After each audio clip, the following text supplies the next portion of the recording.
এই যে নির্বাচন আসতেছে, আপনারা খুব সতর্ক হবেন। আপনার ভোটের মাধ্যমে একটা ক্ষমতা যে যদি সে চুরি ডাকাতি লুট হাইজ্যাক ছিনতাই কিডন্যাপ করে, তাহলে ওই পাপের বোঝা আপনার আমলনামাও একটা আসবে, এক ভাগ আসবে আপনার উপরে ভর করে। আপনার ক্ষমতা মাধ্যমে সে ক্ষমতা লাভ করে অন্যায় করছে, আপনি কেন তাকে এই অন্যায় করার ক্ষমতা দিলেন? আপনি চুপ করে থাকেন? আপনি এগুলি বুঝে শুনে আপনার কাজ করতে হবে। যদি এগুলো নির্ণয় করতে না পারেন তা বাড়ি থাকেন, আর যদি নির্ণয় করতে পারেন যে একটা ভালো লোক, তাহলে আপনি তাকে সমর্থন করেন। এগুলো কিন্তু সব কোরআনের কথা। ভালো কাজের সুপারিশ করবেন, সে যা করছে তার একটা লাভ আপনিও পাবেন। আপনি অবাক হয়ে যাবেন, হাসের ময়দানে 50,000 বছর সমান বিচারটা হবে, খুব সূক্ষ্মভাবে আল্লাহ বিচার করবেন। আপনি দেখবেন যে আপনার আমলনামায় গম চুরি, এই রেশনের চাউল চুরি, ভিজিএফের মাল চুরি, এগুলো আপনার আমল। আপনি বলতে আমি যে কিছু করি নাই। তুমি করো নাই ঠিকই, কিন্তু তুমি যাকে ভোট দিয়েছিলে তোমার থেকে ক্ষমতা নিয়ে সে এই কাজ করেছে, কাজেই তুমি এক ভাগ পাবে। আবার কোনো কোনো লোক, এমন ভালো লোক আপনি নির্বাচন করেছেন যে সমাজে বিপদ বিসম্বাদ ঝগড়া বিপদ মারামারি খুনাখুনি এগুলি সে সালিসি ব্যবস্থা করে মিটাই দিচ্ছে। এই সমস্ত কাজের জন্য তার আমলনামায় হজের সব লেখা হয়। বিবাদ মিটানো খুব বড় আমল, কিন্তু এটা মানুষের যদি বিবাদ মিটাতে পারেন, এটা বিরাট সব, হজের সব আপনার আমলনামায় আল্লাহ দিবেন। তো এই বিবাদের মাধ্যমে একটা মানুষ খুন পর্যন্ত হয়ে যায়। তো এই জন্য আপনি দেখবেন যে আপনার আমলনামায় হজের সব। আপনি অবাক হবেন যে আমি তো হজ করি নাই। তখন আপনাকে বুঝে আপনার আমলনামা লেখার ফেরেশতা বলবে যে তুমি যে একটা ভালো লোককে সমর্থন করেছো, তার নেকামলের একটা অংশ আল্লাহ তাআলা তোমার আমলনামায় জমা দিয়েছেন। কাজে এই জন্য এইসব কাজগুলি কিন্তু খুবই গুরুত্বপূর্ণ। এগুলি ভালোভাবে চিন্তা ভাবনা করে আপনারা কাজ করবেন। আপনার সামনে যখন আসবে সে বলবে আমি আপনাদের সেবার জন্য আপনাদের কাছে আসি, আমাকে যদি ক্ষমতা দেন আমি আপনার সেবা করব।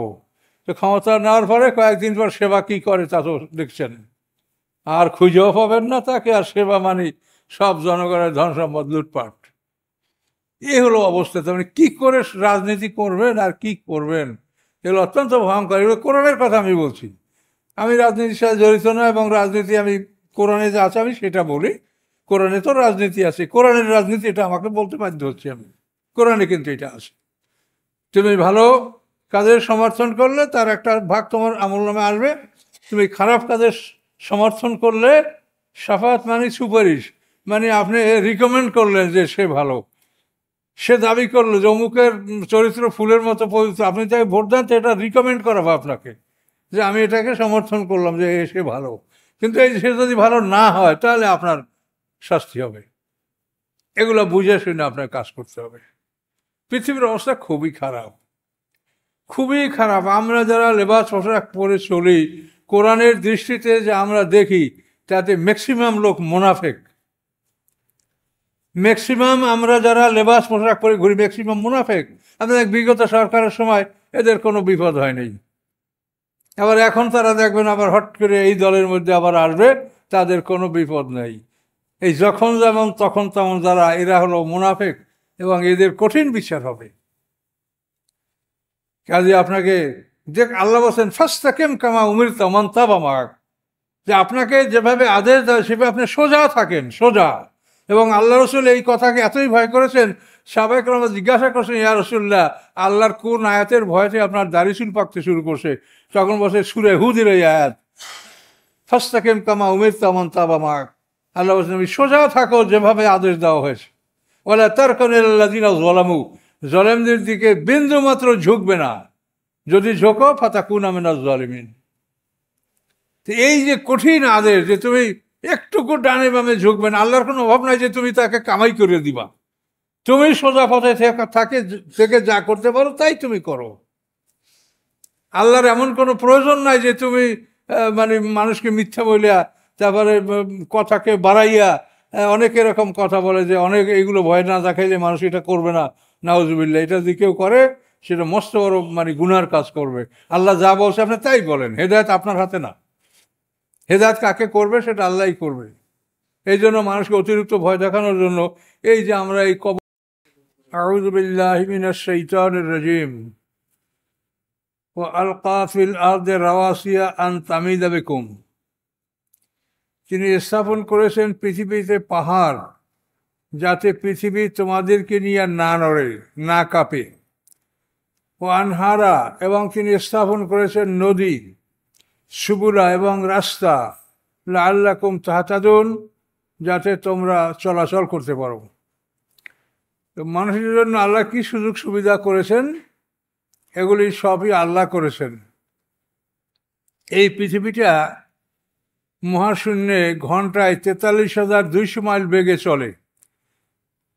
শুধু আমাদের পৃথিবী, আমার পুরো গ্যালাক্সিটা, আমাদের সূর্যের চারপাশে যে গ্রহগুলি আসে 9টা, এগুলি সব একটা গ্যালাক্সি। তো এই একটা গ্যালাক্সি একসঙ্গে ঘন্টায় 43,200 মাইল বেগে মহাশূন্যে উড়ে বেড়াচ্ছে। এবং এগুলিকে আল্লাহ তাআলা চুম্বক সিস্টেমের মাধ্যমে শূন্যে ধরে রেখেছেন। চুম্বক একটা টানিয়ে ধরে, চতুর্দিক থেকে একটা আর একটাকে টেনে ধরে, এইভাবে চুম্বক সিস্টেম। এই চুম্বক সিস্টেমের মাধ্যমে আল্লাহ এগুলি শূন্যে ধরে রেখেছেন, এবং এমনভাবে রেখেছেন যে যে যেখানে আছে সে ওখানেই আসে, স্থানচ্যুত হয় না। আপনি দেখেন, গাড়ি যে চলে, আমাদের গাড়ি, তো গাড়ি চলে যে সামনের চাকা পিছনে দুটো একসাথে ঘোরে, কিন্তু কোনোদিন পিছনের চাকা সামনের চাকাকে স্পর্শ করতে পারে? এই যে এটা একটা সেটিং, যে গাড়ি দুটোই চাকা ঘোরে, কিন্তু কখনোই পিছনের চাকা সামনের চাকাকে ধরতে পারে না। তো আল্লাহ তাআলা এই মহাশূন্যে গ্রহ, নক্ষত্র, তারকা যা স্থাপন করেছেন, এগুলি এমনভাবে সেট করেছেন যে সবগুলোই চলে, কিন্তু একজন আরেকজনকে স্পর্শ করতে পারে না।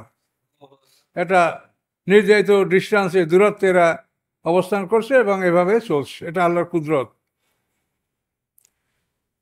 এবং নদী, সমুদ্র তিনি স্থাপন করেছেন। দেখেন, এই পৃথিবীটা গোলাকার, কিন্তু পৃথিবীর তো 4/3 ভাগ পানি। তো পানি তো গোলাকার রাখা যায় না, পানি তো সমান হয়ে যাবে। এটা গোলাকার কেমনে থাকে দেখেন, সেটা আপনার দেহের দিকে আপনি লক্ষ্য করেন, যে আমাদের যে দেহ, আমার দেহেতে রক্ত আসে, তো আমরা যখন দাঁড়াই বসি তখন সমস্ত রক্তটা নিচের দিকেই থাকা উচিত, কিন্তু আসলে তা নয়। রক্ত যেখানে যে পরিমাণ দরকার সেখানে সেই পরিমাণ রক্ত আসে। মাথার উপর আঘাত করলে ফিন করে রক্ত বের হবে। এটা এমন হবে না যে রক্ত নিচে আসে, মাথার কাছে আসে নাই। এখন এই দেহটা, এটা একটা ইঞ্জিন, এর মাধ্যমে এই দেহটা পরিচালিত হয়, রক্তটা সার্কুলেশন হয়। এই জন্য দেহে যেখানে যে পরিমাণ রক্ত লাগে সেখানে সেই পরিমাণ রক্ত বিরাজ করে। ঠিক পৃথিবী একটা প্রাণী, এটা মরা না, এটা একটা প্রাণী পৃথিবী। এই জন্য পানিটাকে সে গোলাকার আকারেই ধারণ করে রাখছে। পৃথিবীটা গোলাকার, পানিটা ওই রকম গোলাকার আকারে পৃথিবীর সাথে আছে। পানিটার কারণে পৃথিবীর সমান না, পানি তো 4/3 ভাগ। পানি সমান হলে তো পৃথিবী গোলাকার বলাই যেত না। তো আল্লাহর এই কুদরতগুলির দিকে তাকাইলে আমাদের ঈমান বাড়বে। আসলে ইবাদত সহজ। কিছু লোক মসজিদে স্থির হইতে পারে না, মনে হয় তাড়াতাড়ি যাবো, কোনখান দিয়ে যাবো। আবার কিছু লোক মসজিদে শান্তভাবে থাকে। কিছু লোক আছে ইমামের লম্বা কেরাত হলে তাদেরকে খারাপ লাগে, যে এখনো কেন হুজুরে রুকু করে না কেন, এখনো এটা সারে না কেন, এই। আর কোনো লোক মনে করে যে আল্লাহর কালাম যত শুনছি ততই আমার আমল নামে আল্লাহ সব লিখছেন, এটা তো আমার জন্য ভালো। তো এইভাবে এই মানুষের মনের ব্যবধান, এই মনটাকে ভালো করার জন্যই কোরআনে যতগুলি দৃষ্টান্ত, উদাহরণ, এর মূল লক্ষ্যই হলো যে আপনার মনটা আল্লাহর দিকে আকৃষ্ট হবে, আপনি বুঝতে সক্ষম হবে যে আসলে সৃষ্টিকর্তা একজন আছেন, তিনি এগুলি সব করেন। এবং সৃষ্টিকর্তার সবচাইতে বড় নিদর্শন হচ্ছে আল কোরআন। এই আল কোরআন এমন এক গ্রন্থ যে পৃথিবীর সমস্ত জিন ইনসান একত্রিত হয়ে এর ছোট্ট একটা সূরার মতো সূরা রচনা করতে পারে না। যদি পারত তাহলে কোরআনকে সম্মান দিত না পৃথিবীর সব জাতি কিন্তু এই গ্রন্থকে সম্মান দেয়। এই ভারতে দেখেন না, কোরআন বিরুদ্ধে যারা মামলা করছে তাদের মামলা টিকছে, বরং তাদের উল্টা জেল হয়েছে, অথচ তারা বিধর্মী। কাজে এই গ্রন্থের সম্মান, এটা আল্লাহর অস্তিত্বের প্রমাণ যে আল্লাহ আছে এবং এই কথা তার। এরকম কথা পৃথিবীর কোনো মানুষ, জিন সবাই মিলে এরকম কাউসারের মতো একটা ছোট্ট সূরা রচনা করতে পারে না। কাজে এই কোরআন হচ্ছে আল্লাহর পরিচয়, আল্লাহর নিদর্শন এবং আল্লাহর অস্তিত্বের সাক্ষী আল কোরআন।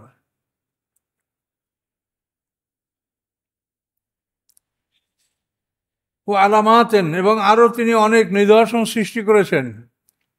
পাহাড়, গাছপালা, বিভিন্ন বস্তু, এই আলামাত, এই নিদর্শনগুলির মাধ্যমে মানুষ নদীতে, সমুদ্রে, স্থলভাগে চলাচল করতে পারে। তবে নাজমে এবং তারকার মাধ্যমে হুম ইহতাদুন, তারা তারা তাদের পথ লাভ করতে পারে। তারকা দেখে স্থির করতে পারে যে আমি কোন দিক যাব।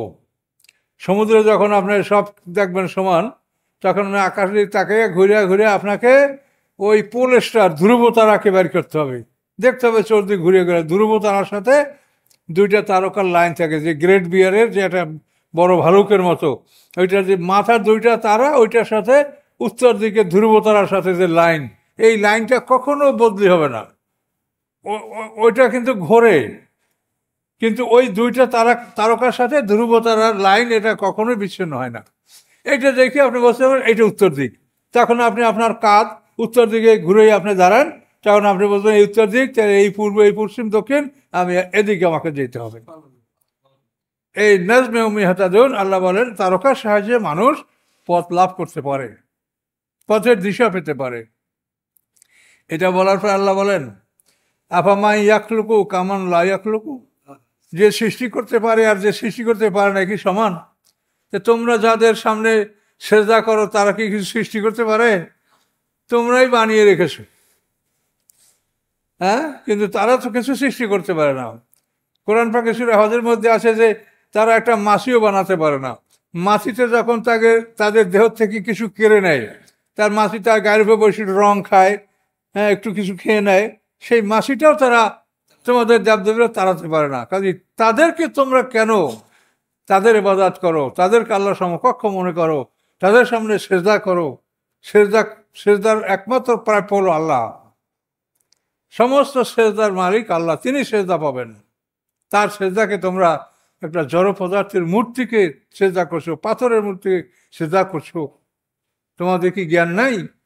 তা আল্লাহ বলেন সৃষ্টি করতে যে পারে আর সৃষ্টি করতে পারে না কি সমান? আফালা তাযাক্কারুন, তোমরা কি উপদেশ গ্রহণ করবে না? ওয়াইন তা'উদ্দু নি'মাতাল্লাহি লা তুহসুহা, যদি তোমরা গণনা করো আল্লাহর অনুগ্রহগুলি, তো তোমরা এগুলি গণনা করে শেষ করতে পারবে না। আল্লাহর কত অনুগ্রহ আমাদের প্রতি আসে, এগুলো আমরা শেষ করতে পারবো না। এই পৃথিবীর সব কিছুই আল্লাহর অনুগ্রহ আমাদের জন্য। এই যে বায়ুমণ্ডল দেখেন, যেটা আমরা সবাই ভোগ করছি কিন্তু বুঝি না। আমরা যেখানে বসা আছি, আমরা সম্পূর্ণ অক্সিজেনের মধ্যে ডুবে আছি। একটা মাছ যেরকম পানির মধ্যে ডুবে থাকে, আমরা মানুষ এরকম অক্সিজেনের মধ্যে ডুবে আছি। আমাদের চতুর্পাশে অক্সিজেন। তো এই অক্সিজেনটা এতই মূল্যবান যে এটা যদি আপনি 5 মিনিট বন্ধ থাকে তো সমস্ত প্রাণী মরে যাবে, এত মূল্যবান। এই অক্সিজেনটা আল্লাহ তাআলা আমাদের জন্য তিনি নিজের পক্ষ থেকে সরবরাহ করছেন। প্রত্যেকটা প্রাণী দুইভাবে খাদ্য গ্রহণ করে, মুখ দিয়ে খাদ্য গ্রহণ করে, নাক দিয়ে খাদ্য গ্রহণ করে। মুখের খাদ্যটা আমরা এক সপ্তাহ নাকে একটা মানুষ মরে যায় না, কিন্তু নাকের খাবারটা আপনি এক সপ্তাহ 5 মিনিট না হলে মরে যাবেন, এত জরুরি এই নাকের খাবারটা। সেই খাদ্যটা আল্লাহ তাআলা এমনভাবে আমাদেরকে দিয়েছেন যে আমরা বুঝি না যে আমরা এখানে এটা কিছু গ্রহণ করছি। এটা কয়টা লোকে বোঝে যে পৃথিবীর সবচেয়ে মূল্যবান সম্পদ অক্সিজেন, এবং এইটা আমরা বিনামূল্যে আল্লাহর কাছ থেকে আমরা পেয়েছি, এবং এমনভাবে পেয়েছি যে সর্ব অবস্থায়, শুয়ে বসে ঘুমিয়ে সর্ব অবস্থায় আমরা এই অক্সিজেনটা লাভ করছি। এই নিয়ামত, এই নাকের খাবার, তিনি রব্বুল আলামিন, তিনি সারা সৃষ্টিকুলের প্রতিপালক। তিনি যে যে যে খাদ্যটা সবচেয়ে বেশি জরুরি সেইটা তিনি নিজে বিনামূল্যে আমাদেরকে সরবরাহ করছেন। এই জন্য আল্লাহ বলেন যে আমার নেয়ামতগুলি যদি তোমরা সুমার করো যদি গণনা করো তো গণনা করে তুমি শেষ করতে পারবে না যে কত নেয়ামত আমি তোমাদেরকে দিয়ে রেখেছি। এক ফকির এক জ্ঞানী ব্যক্তিকে যে বলে যে আমাকে আল্লাহর রাস্তায় কিছু দেন। কেন? আমার কিছু নাই। তোমার কিছু নাই, তো তোমার একটা হাত কেটে দাও, আমি তোমাকে 1,00,000 টাকা দিয়ে দেবো। কারণ না, দিব না। তোমার একটা কিডনি দাও, তোমাকে আমি 5,00,000 টাকা দিব। কারণ না, দিব না, আমার ভিক্ষা চাই না, আমি আপনার কাছ থেকে যাই। এখন তোমার কিছু নাই, যে তোমার কিছু নাই তো সত্য, যে তোমার একটা কিডনি 5,00,000 টাকায় তুমি বিক্রি করতে চাও না, তাহলে তোমার দেহের মধ্যে যে নেয়ামতগুলি আছে আল্লাহ দিয়েছে, এটা তুমি হিসাব করতে পারো যে কত নেয়ামত তোমাকে তোমার দেহের মধ্যে আল্লাহ দিয়ে রেখেছেন? এই জন্য আল্লাহ বলছেন যে আমার নেয়ামতগুলি তোমরা যদি চিন্তা করো তাহলে তোমরা এটা গণনা করে শেষ করতে পারবে না যে কত নেয়ামত আমি তোমাদেরকে দিয়ে রেখেছি। তো এই জন্য এগুলির মাধ্যমে আমাদের ঈমানটা বাড়বে, আমরা আল্লাহর প্রতি বেশি তাওয়াক্কুল আমরা করতে পারবো, নির্ভরশীল হব। এই জন্য আল্লাহ বলেন আমার নেয়ামতগুলিকে তোমরা যদি গণনা করো, সুমার করো, তা তোমরা সুমার করতে পারবে না, গণনা করে শেষ করতে পারবে না। ইন্নাল্লাহ গাফুর রহিম, নিশ্চয়ই আল্লাহ তাআলা ক্ষমাশীল, দয়াময়। এখন এই একটার পিছনে আয়াত গেছে সম্ভবত যে ও আতাকুম মিন কুল্লি মা সাআলতুমুহু, এটার আগে গেছে না? আগে গেছে না? আচ্ছা, হ্যাঁ, ওইখানেও কিন্তু আল্লাহ বলছেন যে তোমরা যা চাও নাই তাই তোমাদেরকে আমি দান করছি। কিন্তু মানে সব তর্জমা রাখছে তোমরা যা চেয়েছো। তো যা চাইছি আমরা তাই যদি দেয়, তাহলে এখানে আল্লাহ কেন বলে যে আমার নেয়ামত তোমরা গণনা করে শেষ করতে পারবে না? আর আমরা কি চাইতে পারছি? এই যে মাটির মধ্যে এত সম্পদ আল্লাহ লুকিয়ে রেখেছেন, এগুলি কি আমরা চেয়েছি আল্লাহর কাছে? তাহলে আমরা আল্লাহর কাছ থেকে নেয়ামত চেয়ে নিতে পারিনি। এই জন্য ও আতাকুম মিন কুল্লি মা সাআলতুমুহু, দিয়েছেন তোমাদেরকে সব কিছু যা তোমরা আল্লাহর কাছে চাও নাই। এইটা তর্জমা হবে সহি। মা মানি নাও হইতে পারে, আর মা মানি যা কিছু হইতে পারে, এটা আমরা বুঝবো। এটা কিন্তু সব তর্জমা ভুল লেগেছে। এগুলো হলো বিভিন্ন তাফসির ঘাটতে হবে। এটা তো আমিও বুঝতাম না। আমি তো আমার তাফসির ঘাইটা দেখছি যে আমি যে তাফসির ফলো করি মাআলিমুত তানজিল, সেই তাফসিরে এই কথাটা বলা, তার এখন কথা যুক্তিসঙ্গত। এই জন্য কোরআন বুঝতে হলে অনেক কিছু ঘাটাঘাটি করতে হবে, অনেক কিছু অনুসন্ধান করতে হবে। এই বইয়ের মধ্যে পৃথিবীর সব কিছু, এই বই। আপনি একটা ইতিহাস লেখেন যে এতে আপনি এই মানে একটা অটোমান সাম্রাজ্যের ইতিহাস লেখলেও এই বইটি আসি বড় হবে কি একটা ইতিহাস। তো এই বইতে ইতিহাস, ভূগোল, বিজ্ঞান, অর্থনীতি, রাজনীতি, সমাজনীতি, ব্যবসা নীতি, ভূতত্ত্ব জ্ঞান, নাসা জ্ঞান, সব কিছু এই বইয়ের মধ্যে। তাহলে এই কেমন এই বইটা, সেটা একটা চিন্তা করেন। অথচ ছোট্ট বই, যে পৃথিবী এই কাছে যে মাথা নত করে তার কারণ এইখানে যে সব কিছু এখানে আছে। তো এখন এই বইয়ের শিক্ষক কেমন শিক্ষক লাগবে?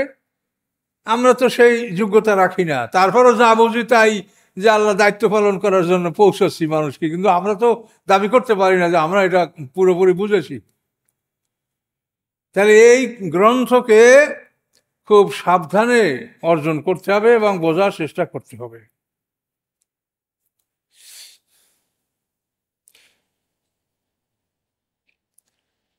আল্লাহু ইয়ালামু মা তুসিররুনা ওয়া মা তুলিনুন, আল্লাহ জানেন যা তোমরা লুকাও, যা তোমরা প্রকাশ করো।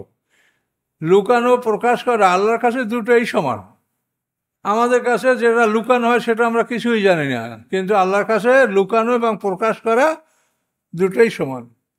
আল্লাযীনা ইয়াদউনা মিন দুনিল্লাহ, এবং যারা আল্লাহ ছাড়া অন্য দেবদেবী, অন্য উপাস্যকে ডাকে, লা ইয়াখলুকুনা শাইআ, তারা কিছুই সৃষ্টি করতে পারে না। অহম ইউখলাকুন, বরং তারা নিজেরাই সৃষ্ট, তাদের নিজেদেরকেই বানানো হয়েছে, তারা সৃষ্টি করতে পারে না কিছুই। এখন দেখেন পৃথিবীতে কত বড় বড় জ্ঞানী আসে, এই জ্ঞানীরা মোশেক, তারা একটা মূর্তির সামনে মাথা নত করে পুজো করে। কত জ্ঞান আল্লাহ তাদেরকে দিয়েছেন, তারা মহাজ্ঞানী, পৃথিবী কত বড় বড় আবিষ্কার তারা করছে, কিন্তু সেজদা করছে একটা মূর্তিকে। দেখেন কি দুর্ভাগ্য। এই জন্য আল্লাহ বলেন যারা সৃষ্টি করতে পারে আর সৃষ্টি করতে পারে নাকি সমান? আল্লাহ বলেন, তোমরা যাদেরকে আল্লাহর পরিবর্তে ডাকো তারা কিছুই সৃষ্টি করতে পারে না, বরং তারা নিজেরাই সৃষ্ট। আমওয়াতুন, এবং তারা মৃত। গায়রু হায়ান, তারা জীবিত নয়। এগুলো তো মরা, তার মধ্যে কোনো প্রাণ আছে? কোনো প্রাণ নেই। ওমা ইয়াশুরুন আইয়ানা ইউবআসুন, এবং তারা একথাও জানে না যে কখন তাদেরকে তোলা হবে। হাসরের ময়দানে এগুলিকে তোলা হবে এবং এগুলির মাধ্যমে মুশরিকদেরকে প্রশ্ন করা হবে, অপমান করা হবে।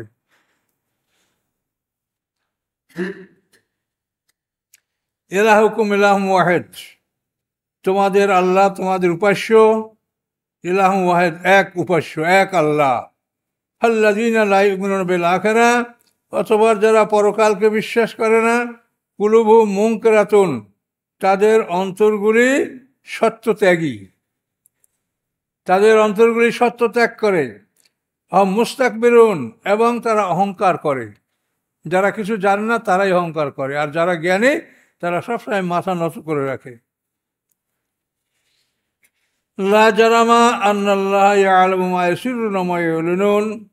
লা জারামা আন্না, দুটোই একই অর্থ, নিশ্চয়ই। নিশ্চয়ই নিশ্চয়ই আল্লাহ তাআলা জানেন যা তারা গোপন করে, ওয়া মা ইউলিনুন, এবং যা তারা প্রকাশ করে।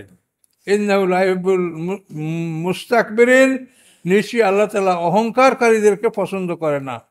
অহংকার হচ্ছে আল্লাহর চাদর। যদি কেউ অহংকার করে, সে আল্লাহর পোশাক ধরে যেন টান দিল। আলহামদুলিল্লাহ সানাই, আল্লাহ বলেন সমস্ত প্রশংসা আমার প্রশংসা। অল আজমাত রেজারি, এবং বড়াই হচ্ছে আমার পাজামা। অল কিবরিয়া ও রেদাই, অহংকার হচ্ছে আমার চাদর। অল খলক কুল্লু মাবিদি, এবং সমস্ত সৃষ্টি আমার গোলাম। এটা আদম আলাইহিস সালামের বিয়ার খুতবায় আল্লাহ এই কথাগুলো বলেছেন। আদম হাওয়াকে যখন বিয়া পড়াইছে জান্নাতে, তখন সেই বিয়ার খুতবা এটা। বুঝতে পারছেন? আলহামদুলিল্লাহ সানাই, অল আজমাত রেজাই, অল কিবরিয়াও রেদাই। অল আজমাত এজারি, এজার মানে পাজামা। অল কিবরিয়াও রেদাই। অল খলক কুল্লু মাবিদি, সমস্ত সৃষ্টি আমার গোলাম।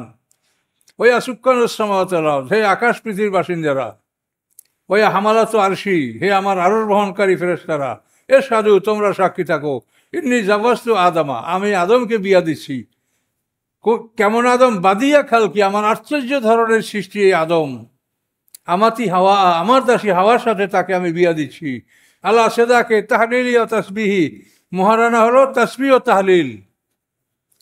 এই আমার তাসবিহ ও তাহলিল এর মহারানার বিনিময়ে আমি আদমকে হাওয়ার সাথে আমি বিয়া দিচ্ছি। উস্কুন আনতা ওয়া জাওজুকাল জান্নাতা, তুমি এবং তোমার স্ত্রী জান্নাতে বসবাস করো। ফাকুল অকুলু মিনহা রাগাদান হাইসু শি'তুমা, এবং যেখান থেকে ইচ্ছে সেখান থেকে মন ভরে খাও। ওয়ালা তাকরাবা হাযিহি শাজারাত, এই গাছের কাছে যাবে না তোমরা উভয়, যদি যাও ফাতাকুনা মিনাজ জালিমিন। এই গাছের বৈশিষ্ট্য ছিল যে এই গাছের ফল খেলেই পেটের মধ্যে প্রসাব পায়খানা সৃষ্টি হবে। এই জন্য আল্লাহ মানা করছে যে এই গাছের ফল খাবে না। আর শয়তান বুঝিয়েছে যে তোমাদেরকে আল্লাহ এখানে বেড়াতে নিয়ে আসছে, বেড়ানো শেষ হয়ে এখান থেকে পৃথিবীতে পাঠাই দেবে, তোমরা মরে যাবা, শেষ হয়ে যাবা। আর এই গাছের ফল যদি খাও তাহলে এখান থেকে চিরদিনে বের হতে হবে না, তোমরা ফ্রেশ হয়ে থাকবো, অমর হয়ে থাকবা, তোমরা এখান থেকে আর তোমাদেরকে যেতে হবে না। মানে আল্লাহ বলছে যে এই জন্য খাবে না, সেটা তোদেরকে বলে নাই, বসে খাবে না। আর শয়তান বিপরীত বুঝে তাদেরকে আল্লাহর নামে কসম করে আদম হাওয়াকে ফল খাওয়াইছে। তাহলে আদম হাওয়া যে ভেসা থেকে নেমেছে, তাদেরকে জিবরিল আমিন, আল্লাহর হুকুমে জিবরিল আমিন এবং অন্যান্য ফেরেশতারা যেভাবে তাকে জমিন থেকে জান্নাতে নিয়ে আসছিল, ওইভাবেই ফেরেশতাদের সহযোগিতায় আল্লাহ আদম হাওয়াকে জান্নাত থেকে আরাফাত ময়দানের জাবালে রহমাতে তাদেরকে নামিয়ে দিয়েছেন। এবং সাথে পর্যাপ্ত পরিমাণের জান্নাতের ফলমূল, আল্লাহ বলেছেন যে পর্যাপ্ত পরিমাণের জান্নাতের ফলমূল তাদের সাথে দিয়ে দাও, পৃথিবীর খাবার তৈরি করতে দেরি হবে, এ সময় যেন তারা অনাহারে না থাকে। কথা বলতে পারছেন? তাহলে আদম হাওয়াকে জান্নাত থেকে নামানো হয়েছে যে তাদের অল্পর মধ্যেই প্রস্রাব পায়খানার ব্যাগ হবে। এই জান্নাতে প্রস্রাব পায়খানার ব্যবস্থা নাই, এই জন্য নামানো হয়েছে। আর আমরা ছোটকালে ওয়াজ শুনছি কি, যে আদম একটা ভুল করিয়া 350 বছর কাঁদছে। মা হাওয়াকে ফেলাইছে জেদ্দায়, আর আদমকে ফেলাইছে শ্রীলঙ্কায়। কি এটা কত বড় জুলুম! আপনি চিন্তা করেন যে একটা মানুষ, মহিলা, কেউ নাই পৃথিবীতে, সেই মানুষটার আল্লাহ জেদ্দা ফেলাইতেছে আর স্বামী শ্রীলঙ্কায়। তা আল্লাহ যে কোরআনে বলছে অমান আবে জল্লামিল আবিদ, আমি আমার বান্দার উপরে বিন্দু মাত্র অত্যাচারী নই, জুলুম নই, আমি রহমান, আমি রহিম। এই কথাগুলো কিভাবে যে তাফসিরে হাদিসে আসছে, এগুলো অবাক কাণ্ড। এগুলি কথা কিন্তু সব আসে তাফসিরে, কিন্তু সবই বাজে কথা, সবই বানানো কথা। এগুলিতেই আমাদের সব কিছু বই পুস্তক ভরা। এই বড় বড় যত তাফসির, সব তাফসিরেই অনেক কথা আছে যেগুলো আমরা গ্রহণ করতে পারছি না, গ্রহণযোগ্য না, সেগুলি বলতে হবে না। তো যাই হোক, আপনারা নিজের পথ চলার জন্য যা দরকার সেটুকু পরিষ্কার করে পথ চলেন। অমুকে কী করে, তমুকে কী করে, এগুলো আপনার দেখার বিষয় না। আপনার দেখার বিষয় হলো যে আপনি নিজে সোজা পথে চলে আপনি জান্নাতে কিভাবে যেতে পারবেন। আর আপনার উপর দায়িত্ব আছে কোরআনের কথা মানুষকে পৌঁছে দিবেন। আপনি যতটুকু জানেন ততটুকু কোরআনের কথা মানুষকে পৌঁছে দেবেন, এটা আপনার দায়িত্ব। কে কি করলো এইটা নিয়েই কিন্তু আমরা, এটা কিন্তু গীবত শেখায়তের মধ্যে চলে যাচ্ছে। এটা কিন্তু আল্লাহ নিষেধ করেছেন, যে যা করে করুক। আমরা তো সবসময় সমালোচনা নিয়েই আসি মানুষের, অমুক এই করছে, অমুক এই তমা করছে, অমুক এই ভুল করছে, এগুলি নিয়েই সব কথাবার্তা। বুঝাইলেও তারা বুঝতে চায় না, কিন্তু সতর্ক হতে হবে।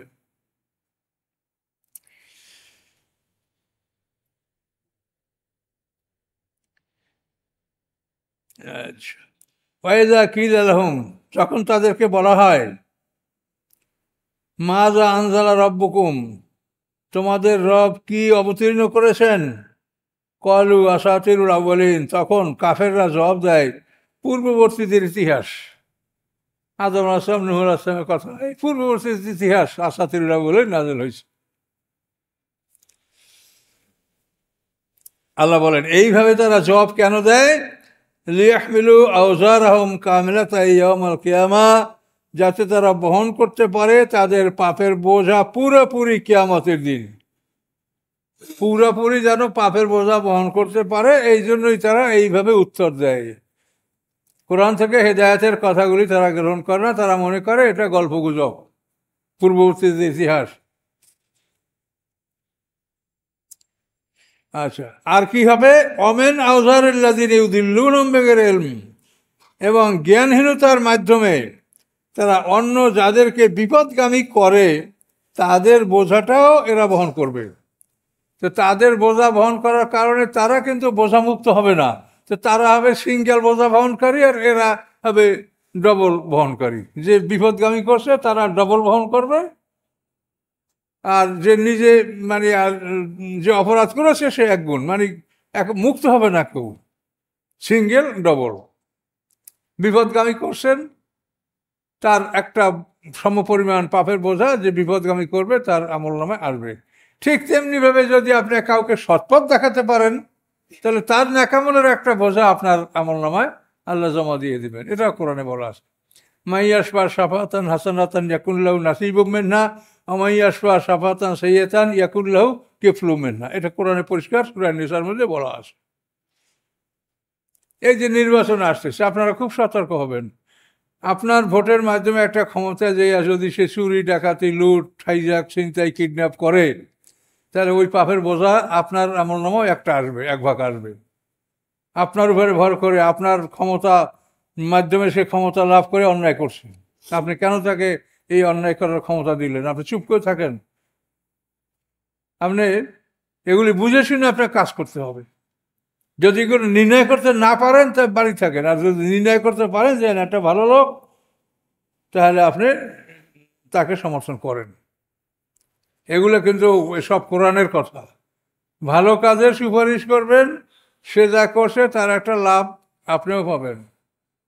আপনি অবাক হয়ে যাবেন, হাসরের ময়দানে 50,000 বছর সমান বিচারটা হবে, খুব সূক্ষ্মভাবে আল্লাহ বিচার করবেন।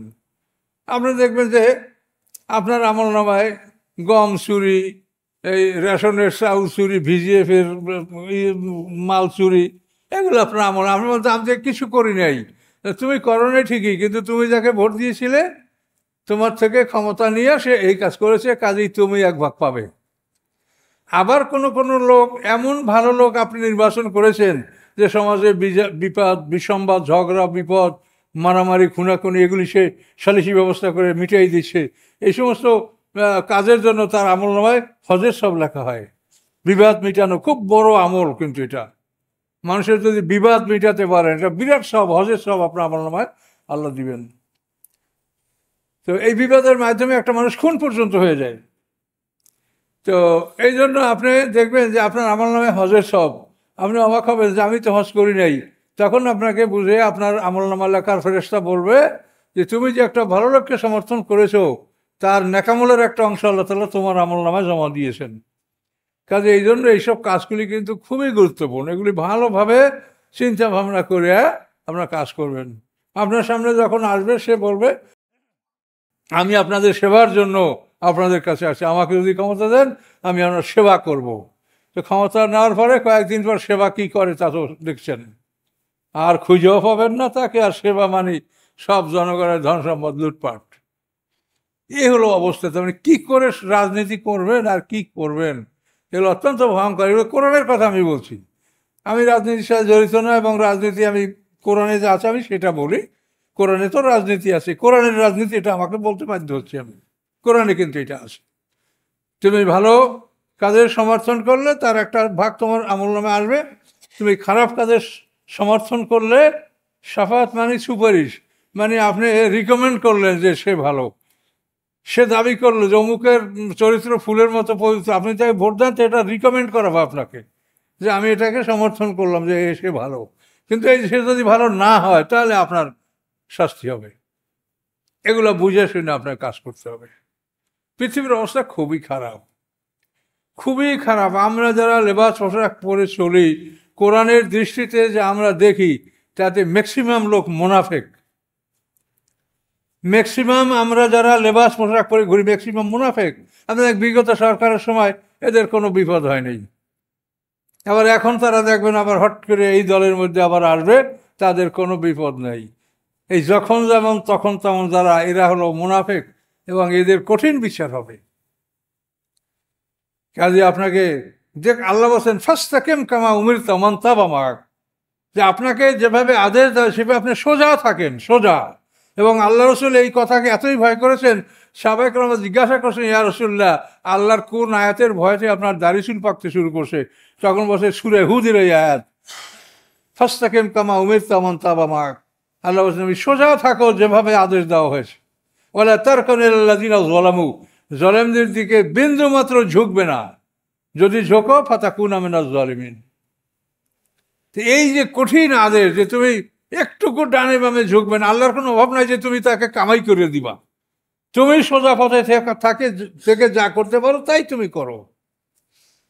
আল্লাহর এমন কোনো প্রয়োজন নাই যে তুমি মানে মানুষকে মিথ্যা বলিয়া তারপরে কথাকে বাড়াইয়া, অনেক এরকম কথা বলে যে অনেক এইগুলো ভয় না দেখাইলে মানুষ এটা করবে না, নাউজুবিল্লাহ। এটা যদি কেউ করে সেটা মস্ত বড় মানে গুনার কাজ করবে। আল্লাহ যা বলছে আপনি তাই বলেন, হেদায়েত আপনার হাতে না, হেদায়েত কাকে করবে সেটা আল্লাহই করবে। এই জন্য মানুষকে অতিরিক্ত ভয় দেখানোর জন্য এই যে আমরা এই কবর সম্বন্ধে যে সমস্ত কথাগুলি আমরা দেখি, এগুলো অতিরিক্ত কথা। কবরে শাস্তি আছে, সেটা হলো ইল্লিন এবং সিজিন মানে জেলখানা। জেলখানায় থাকবে, কিন্তু হিসাবের পরে তাকে কঠিন শাস্তি দেওয়া হবে। এটা কোরআনে বলা আছে, কোরআনে স্পষ্ট বলা আছে যে সানুয়াজ দেব মাররাতাই নেই, আমি তাকে দুবার শাস্তি দেব। সুম্মায়ুরাদ্দুনা আযাবিন আযীম, দুবারের পরে আমি তৃতীয়বারে তাকে কঠিন শাস্তি দেব। দুবার শাস্তি হলো দুনিয়া এক শাস্তি, বরজাকে আর এক শাস্তি, এবং তৃতীয় কঠিন শাস্তি হলো বিচারের পর। কিন্তু পরিষ্কার কোরআনে কথাগুলি বলা আছে। এখন আপনাদের এইখানেই বড় শাস্তি দেন, যে মরার পরে আল্লাহ বিচারের পরে কি শাস্তি দিবে? কোরআনই তো আল্লাহ বলছে, প্রথমে কি বলা হয়েছে, অন্য এত কথা বলা হয়েছে, আর নারু ইউরাজুন আলিয়া গদুম আসিয়া, সকাল সন্ধ্যায় ফেরাউন সম্প্রদায়কে তাদের আগুনের ঠিকানাগুলি তাদের সামনে উপস্থাপন করা হবে, দেখানো হবে, সকাল একবার বিকেল একবার। আর ওইয়মা তাকুমুসা, আর যেদিন কিয়ামত অনুষ্ঠিত হবে, আল্লাহ আদখিলু আলা ফেরাউন আসাদ্দিল আযাব, ফেরাউন সম্প্রদায়কে কঠিন শাস্তির মধ্যে ঢুকাও। তো কঠিন শাস্তিটা হবে বিচারের পরে, বিচারের আগে কঠিন শাস্তি হবে না। শাস্তি হবে কিন্তু কঠিন শাস্তি হবে না। কিন্তু আমরা আগেই তাদেরকে কঠিন শাস্তির ভয় দেখাচ্ছি, এবং এগুলো তো সব জাল। কাজে এই জন্য আল্লাহ যেভাবে বলছে, নিষেধ করছে লা তাগলু ফি দীনিকুম, দিনের ব্যাপারে তোমরা বাড়াবাড়ি করবে না, আমি যা বলছি তাই বলো। আল্লাহ এটাই নির্দেশ করেছে, আমি যা বলছি তাই বলো, একটুকু ডানে বামে যাবে না।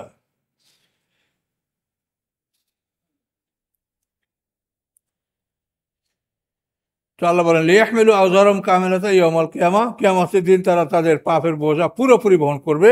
ওমিন আওজারিল্লাযিনা ইউদিল্লুনাহুম বিগাইরি ইলম, এবং ওই সমস্ত লোকের বোঝাও তারা বহন করবে যাদেরকে তারা বিপদগামী করেছে জ্ঞানহীনতার কারণে, জ্ঞানহীনতার জন্য। তাদের জ্ঞান ছিল না যে এই বিপদগামী করলে আমার বিপদটা কি হবে, এটা তারা বোঝে নাই, এই জন্য তাদেরকে বসে বেগাইরি ইলম, তাদের জ্ঞান নাই, নির্বোধ। আলা সাআ মা ইয়াজিরুন, তোমরা সতর্ক হও, জেনে রাখো যে বোঝা তারা বহন করবে, অত্যন্ত মারাত্মক বোঝা তারা বহন করবে। তো এই পাপের বোঝাগুলি বিভিন্নভাবে আল্লাহ তাআলা কোরআনে উল্লেখ করেছে। যারা চুরি করবে তারা চোরামাল মাথায় করে নিয়ে হাসরের ময়দানে উঠবে। কত বড় ভয়ঙ্কর কথা! গরু চোরের মাথায় থাকবে গরু, গরু ভেভা করে ডাকবে, সবাই দেখবে এটা গরু চোর। উট চুরি করছে তার মাথায় উট, ছাগল চোরের মাথায় ছাগল, মুরগি চোরের মাথায় মুরগি, এরকম প্রত্যেকটা জিনিস। আর যারা আরো বড় বড় চুরি করেছে, মনে করেন একটা লোক কোটি কোটি টাকার কাজ করছে, সে 1,00,000 ব্যাগ সিমেন্ট চুরি করছে, 1,00,000 টন রড চুরি করছে, এভাবে যারা বড় বড় চুরি করছে তারা ওইগুলো মাথায় করে নিয়ে হাসরের ময়দান উঠবে। দেহকে করা হবে খুব বড়, দাঁত হবে অহুদ পাহাড়ের মতো, বিশাল বড় দেহ, এবং এই দেহে তারা তাদের পাপের বোঝাগুলি নিয়ে হাসরের ময়দানে উঠবে। অহম ইয়াহমিলুনা আওজারহুম আলা যুহুরিহিম, পরিষ্কার সূরা আনামে, যে তারা তাদের পাপের বোঝাগুলি তাদের পিঠের উপরে তারা বহন করবে। এই সব কথা কোরআনে বলার পরে মানুষ কিভাবে অন্যায় করে সেটা বলে। আসলে কোরআন কয়টা মানুষ শোনে? এই শহরে কত মানুষ আসে? তাফসিরে কয়টা মানুষ আসে দেখেন। এই এক ভাই আছে আব্দুর রহিম, অনেক দূরে কিন্তু ওনার বাসা, এখান থেকে অন্তত 10 কিলো হবে নাকি, 8 কিলো, 8-10 কিলো। আবার হয়তো এখন মসজিদের প্রতিবেশী একজন, সে হয়তো মসজিদে আসে না। তো এরকম আপনারা অনেক দূর দেন। অনেক সময় আমাদের জুমার খুতবায় ঢাকার থেকে, রাজশাহী থেকে, পৃথিবীর বিভিন্ন অঞ্চল থেকে জুমাই শুধু আসে, জুমার খুতবার জন্য আসি, ঢাকার থেকে গাড়ি চলে আসে। তো এই জন্য দুর্ভাগ্যবান তারা যারা কোরআনকে তারা কাছায় থাকা সত্ত্বেও এই কোরআন থেকে উপদেশ গ্রহণ করে না, এটা খুবই দুর্ভাগ্যবান মানুষ। কাজে আপনাদের পক্ষে সম্ভব যাদেরকে বলা তাদেরকে বলবেন যে তোমরা কোরআনের কথা শোনো, বসো। শয়তানে বসতেই দেবে না, যদি বসে তাই কিন্তু সে আরাম পাবে। এই আমাদের বইগুলি যে পড়ছে সেই ধরেছে, একজনও কয় না যে আমি আর এ বই পড়বো না, কিন্তু ধরাইতেই পারি না, শুরুই করবে না। কিন্তু শুরু করলে কিন্তু আপনাকে ভালো লাগবে। যে যদি কেউ চায়, যদি কেউ আপনারা চান সেগুলো কিনবেন, পড়বেন। তার কারণ আল্লাহ তাআলা যখন কোরআন নাজিল করেছেন তখন প্রথম শব্দটাই হলো ইকরা। ইকরা বিসমি রাব্বিকাল্লাযী খালাক। তাহলে দেখেন কত বড় গুরুত্ব, ইকরা, পড়ো। কাজে আপনারা না পড়লে কি করে শিখবেন? শিখতে হবে, পড়তে হবে। আল্লাহ বলেন কদ মাকারাল্লাযীনা মিন ক্বাবলিহিম, তাদের পূর্বে যারা ছিল তারা ষড়যন্ত্র করেছে। ফাআতাল্লাহু বুনিয়ানাহুম আলাল কাওয়াইদে, অতঃপর আল্লাহ তাআলা তাদের ভিত্তিমূলে আঘাত করেছেন। কাওয়াইদ মানে ভিত্তি, বুনিয়ানম মানে তাদের অট্টালিকা, তাদের অট্টালিকার গুলির ভিত্তির উপরে আল্লাহ আঘাত করেছেন। ফলে ফাখাররা আলাইহিমুস সাকফ, ফলে তাদের উপরে ছাদ ধসে পড়েছে। বিল্ডিংয়ে যদি ভিত্তিতে আঘাত করা, ভিত্তি ভেঙে যায় তো ছাদ তো মাথার উপর পড়বেই। তা আল্লাহ বলেন আমি এমনভাবে তাদেরকে শাস্তি দিয়েছি যে তাদের অট্টালিকার ভিত্তিমূলে আমি আঘাত করেছি, অতঃপর সাকফুন মানে ছাদ, এই ছাদ তাদের মাথার উপরে পড়েছে। মেম ফাউকিম, তাদের উপর থেকে। ও আতামুল আযাব মিন হাইসু লা ইয়াশউরুন, এবং তাদের কাছে এমন দিক থেকে শাস্তি এসেছে যে তারা ধারণা করতে পারে নাই যে কোথা থেকে শাস্তিটা আসলো। সুম্মা ইয়াউমাল কিয়ামাতি ইউখজিহিম, এত পৃথিবী ধ্বংস করলো, এত সামান্য শাস্তি। সুম্মা ইয়াউমাল কিয়ামাতি ইউখজিহিম, অতঃপর কিয়ামতের দিন তাদেরকে আল্লাহ অপমান করবেন। ওয়াকুল, এবং আল্লাহ জিজ্ঞাসা করবেন আইনা শুরাকাইল্লাযীনা কুনতুম তুশাক্কুনা বিহিম, আমার সেই অংশীদাররা কোথায় যাদেরকে নিয়ে তোমরা আমার সাথে বিরোধিতা করতে? আমার বিরোধিতা করতে যে শরিকদেরকে নিয়ে, সেই শরিকরা কোথায়? তোমাদের সেই দেবদেবীরা অথবা পৃথিবীর কোনো মানুষ কোথায় তারা? কলাল্লাযিনা উতুল ইলমা, তখন যাদেরকে জ্ঞান দান করা হয়েছে তারা বলবে ইন্নাল খিজিয়াল ইয়াওমা, নিশ্চয়ই অপমান আজকের দিনে, অসুয়া এবং অনিষ্ট ক্ষতি আলাল কাফিরিন, কাফেরদের উপরে। অপমান এবং ক্ষতি কাফেরদের উপরে আজকে। কোন দিন? বিচারের দিন। আল্লাযিনা তাতাওয়াফাহুল মালাইকাতু, ওই সমস্ত লোক, ফেরেশতারা তাদের প্রাণ সংগ্রহ করে। জালিমি আনফুসিহিম, তারা নিজেদের উপরে জুলুমকারী ছিল। ফালকাউস সালামা, সেদিন তারা আত্মসমর্পণ করবে আর বলবে মা কুন্না না'মালু মিন সু, আমরা কোনো খারাপ কাজ করি নাই। বালা ইন্নাল্লাহ আলিমুম বিমা কুনতুম তা'মালুন, হ্যাঁ আল্লাহ তাআলা জানেন যা তোমরা করতেছিলে। হাসরের ময়দানে মানুষ আল্লাহর কাছে মিথ্যা বলবে। মিথ্যা বলার পরে আল্লাহ তাআলা আমলনামা দেখাবেন যে তোমার আমলনামায় দেখো লেখা আছে, তোমার গলায় ঝুলানো আছে, আর ইংলিশের যে রেকর্ড, যেটা দৈনিক ফেরেশতারা আল্লাহর কাছে নিয়ে জমা দেয়, সেগুলি দেখানো হবে।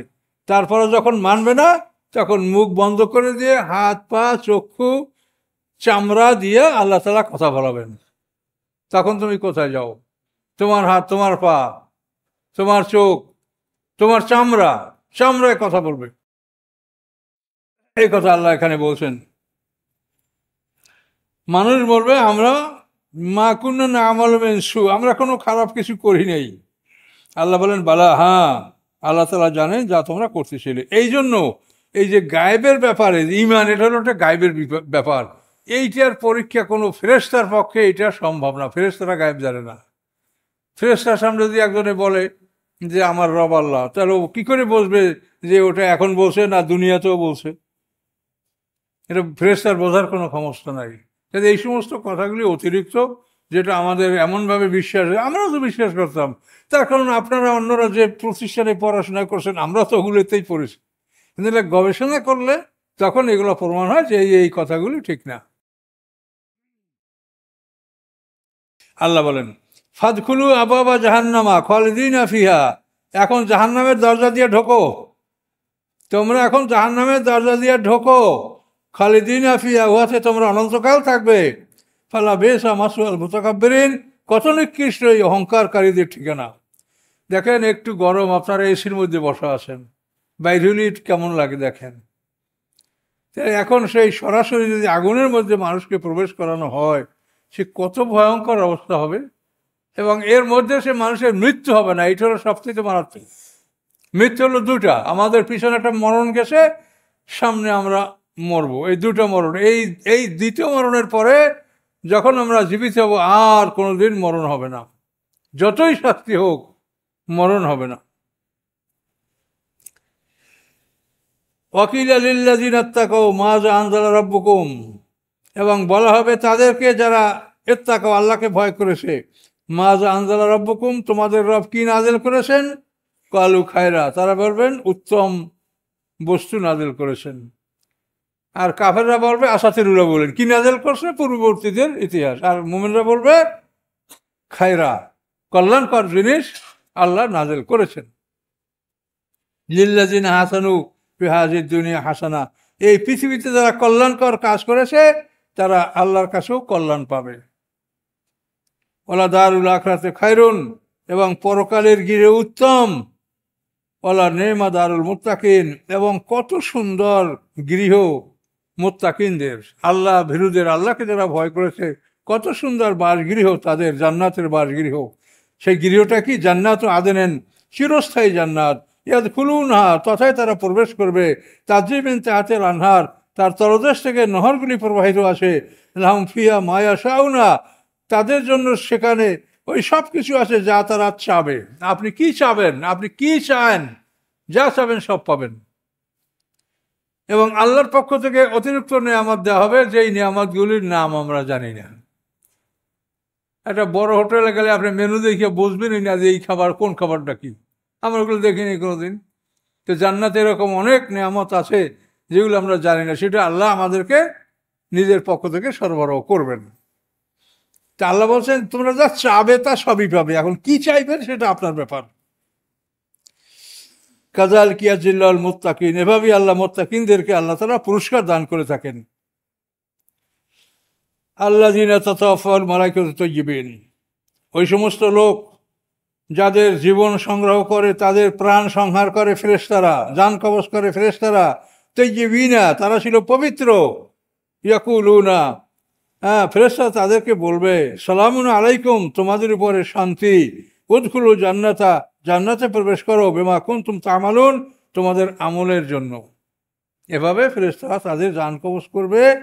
এবং তাদের জান কবজ, এই যে মৃত্যুর যন্ত্রণার কথা বলা হয়, এটা কোরআন কিন্তু যেটা বলে সেটা যে মোমেনের মৃত্যুতে কষ্ট হবে না। এখানেও দেখেন, এখানে আপনি কি পাচ্ছেন, আল্লাযিনা তাতাওয়াফাহুল মালায়েকাতু তাইয়্যিবিন, ফেরেশতারা তাদের জান কবজ করবে এবং তারা পবিত্র। ইয়াকুলুনা সালামুন আলাইকুম, ফেরেশতারা তাদেরকে বলবে তোমাদের শান্তি, আর এদের জান কবজ করা হবে। আর নাশে তাতে নাস্তা, আস্তে একটা বন্ধন খুলে দেওয়া হবে। এই প্রাণটা একটা বন্ধন দিয়ে আটকানো, এটা আজরাইল ছাড়া কেউ খুলতে পারে না। এই বন্ধনটা খুলে দেওয়া হবে, প্রাণটা দৌড় দিয়ে বাইর হয়ে যাবে, টানা খেঁচা কিচ্ছু লাগবে না। আর যারা কাফের তাদের নাজিয়াতে গারকা, হ্যাঁ, দেহের মধ্যে ডুব দিয়ে ফ্রেশ হয়ে তাদের প্রাণ টানবে, প্রত্যেকটা পশমের প্রাণ থেকে টানবে। কাজে মোমেনদের মৃত্যুতে যে কষ্ট হবে এটা কিন্তু কোরআন বলে না। সালামুন আলাইকুম উদখুলু জান্নাতা বিমা কুনতুম তা'মালুন, তোমাদের আমলের কারণে আজকে তোমরা জান্নাতে প্রবেশ করো। হাল ইয়ানজুরুনা ইল্লা আন তাতিয়াহুমুল মালায়েকাতু, তারা অপেক্ষা করে না আর কিছুরই ব্যতীত যে আসবে তাদের কাছে ফেরেশতা, আও ইয়াতি আমরু রব্বিকা, অথবা আসবে আপনার রবের আদেশ। কাযালিকা, এভাবেই ফাআলাল্লাযিনা মিন ক্বাবলিহিম, করেছে তারা যারা এদের আগে চলে গেছে। ওমা যালামহুমুল্লাহ, আল্লাহ তাদের উপরে জুলুম করেন নাই, ওয়ালাকিন কানু আনফুসুহুম ইয়াজলিমুন, বরং তারা নিজেরাই নিজেদের উপরে জুলুম করেছে। অর্থাৎ তারা আল্লাহর শাস্তি আসা পর্যন্ত অপেক্ষা করেছে। যখন শাস্তি এসে গেছে তখন বলছে যে আমি ঈমান আনলাম, যেরকম ফেরাউন বলছিল এরকম সবাই বলবে। সমস্ত কাফেররা মৃত্যুর সময় ঈমান আনবে, কিন্তু ওই সময় তাদের ঈমান কবুল হলে একটা লোকও দোজখে যাবে না। কাজেই আল্লাহ তাআলা ওই সময় কারো ঈমান কবুল করবেন না। শাস্তি নিদর্শন, মৃত্যুর ফেরেশতা হাজির হয়ে যাওয়া, এগুলি যে কোনো একটা উপস্থিত হওয়ার পরে আর কারো ঈমান কবুল হবে না। ফাসাবাহুম সাইয়্যাতু মা আমিলু, তাদের যে অপরাধগুলি, তারা যে খারাপ কাজগুলি করেছে, এই খারাপ কাজের শাস্তি তাদের উপরে উপনীত হবে। ও হাকা বিমা কানু বিহি ইস্তাহজিউন, এবং যে বিষয়গুলি নিয়ে তারা উপহাস করতো, ঠাট্টা করতো, ওই বিষয়গুলি তাদেরকে পরিবেষ্টিত করবে। হ্যাঁ, দোজখের শাস্তি, বিভিন্ন বিষয় নিয়ে কাফেররা মজাক করত। জাক্কুম, আবু জাহেল বলতো এই জাক্কুম মানে খাজুর ভিজানো পানি। হ্যাঁ, মোহাম্মদ সাল্লাম কি বলে, আগুনের মধ্যে গাছ হয়, আবার দোজখে নাকি গাছ হবে, এটা কেমন করে হয়? তারপর আবার ওরা কি বলছিল, দোজখের ফেরেশতা 19 জন। তা আবু জাহেল বলে এই বেটারা, তোরা মর, তোরা কি করো, এই শোনো মোহাম্মদ সাল্লাম কি বলবে, কি যে দোজখের ফেরেশতা 19 জন, তো তোরা এতগুলো মানুষ সবাই মিলিয়ে 19 জন ফেরেশতা যদি আমরা বাইন্ধে ফেলাইতে পারি, তাহলে আমরা ফেরেশতা বাইন্ধে ফেলাইয়া আমরা তো সব কিছু দখল করে নেব, আমরা ভেসে যাব, আর মোহাম্মদ সাল্লামের সাথীদেরকে দোজখে ঢুকাই দেব। এইসব উপহাস ঠাট্টা কথা বলতে পারছেন। এই জন্য আল্লাহ তাআলা কোরআনে ফেরেশতাদের বিবরণ দিয়েছে যে ফেরেশতা কেমন, যে ওয়াহমিলু আরশা রাব্বিকা ফাওকাহুম ইয়াওমাইযিন সামানিয়া, মানে কিয়ামতের মাঠে যখন আল্লাহ আসবেন তখন 8 জন ফেরেশতা আল্লাহর আরোহণ করে নিয়ে আসবে। তাফসীরে বলা আছে তার এক একজন ফেরেশতা বর্তমান পৃথিবীর 2টা পৃথিবীর সমান। মেরাজ রাতে আল্লাহ রসুল যখন পর্দার আড়ালে মেরাজে আল্লাহর সাথে কথা বলেছেন, তখন আল্লাহ রসুল বলছেন যে ইয়া আল্লাহ, আপনার আরশ বহনকারী একজন ফেরেশতার সাথে আমি একটু কথা বলতে চাই। তখন আল্লাহ অনুমতি দিয়েছেন, তখন আল্লাহ রসুল কথা বলেছেন। তিনি বলেছেন যে এই কাঁধ হতে কানের লতি 700 বছরের রাস্তা, এত বড় ফেরেশতা যারা আল্লাহর আরশ বহন করছে। তো এগুলি কোরআনের ব্যাখ্যায় তাফসিরে আসে। এই জন্য যে আবু জাহেল বলে যে ফেরেশতা আমরা বাঁধতে ফেলাবো, এ বেটারা সবাই মিললে ফেরেশতা বাঁধতে ফেলাম। আর আবুল আসাদ কালদা বলে যে আমি একাই করতে পারবো, 10 জন একাই আমি কাবু করতে পারবো, বাকি কয়জন তোরা কাবু করবি। এই সমস্ত উপহাস ঠাট্টা। তা আল্লাহ বলেন যে বিষয়গুলি নিয়ে তারা উপহাসটা করতেছিল এগুলি তাদেরকে পরিবেশিত করবে।